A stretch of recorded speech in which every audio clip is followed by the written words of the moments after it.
Allez, on se retrouve cette fois-ci avec le gamepad et on va voir son utilisation toute simple. Donc ouais, là, je l'ai pas allumé comme il faut appuyer quelques secondes.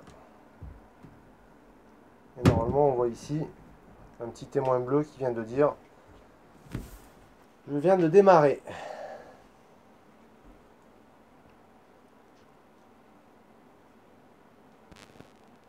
Alors avant que ça démarre, on va voir un petit peu les boutons. Donc ici on a le bouton on-off qui permet de démarrer et d'éteindre l'appareil. À gauche, c'est comme sur un smartphone, ça c'est le bouton qu'il y a sur votre smartphone à gauche qui vous permet d'aller vérifier les applis qui sont en arrière-plan.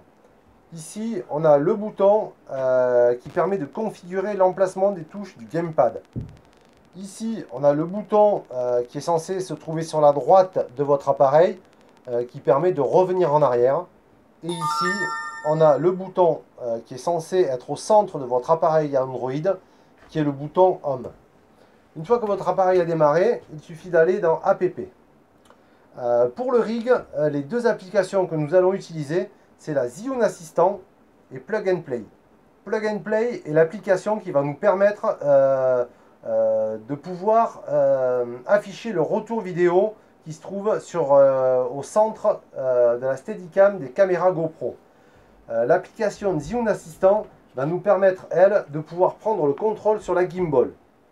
Normalement, vous devez avoir, tel que l'application est configurée, quand vous appuyez sur ce bouton-là, ici, en arrière-plan, les deux applications.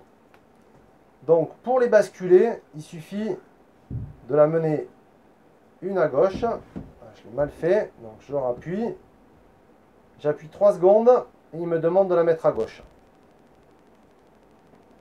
Voilà, elle a démarré. Hop, je vais allumer ma Steady. Il faut que la Steadicam soit allumée pour assurer la connexion.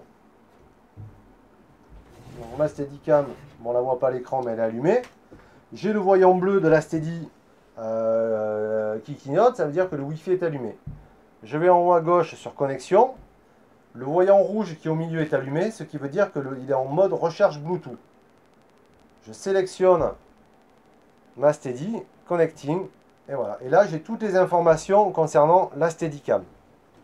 Pour prendre le contrôle de la Steady, j'ai juste à appuyer ici. Désormais, j'ai tous mes joysticks. Donc, j'ai deux solutions. Soit manuellement, je peux les déplacer ici, ce qui va faire que ma Steadicam va se déplacer. Je peux modifier tout ça. Tout ça, c'est tactile. Mais le but, c'est de pouvoir utiliser ces joysticks-là. Donc, pour les mettre en place, moi j'avais déjà commencé un petit peu, on a ce bouton-là qui permet d'accéder à l'application. On va le déplacer ici et on va venir positionner les deux éléments qui nous intéressent du joystick, c'est-à-dire celui-ci et celui-là.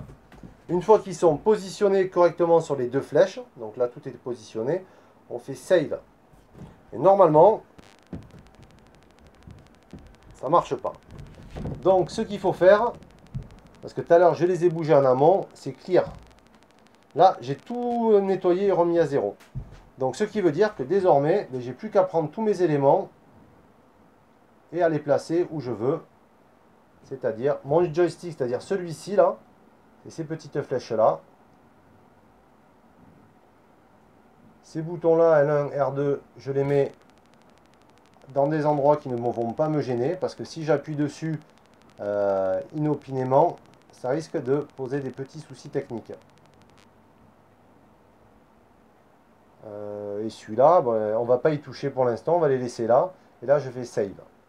Une fois que c'est fait, normalement, je dois pouvoir y accéder facilement.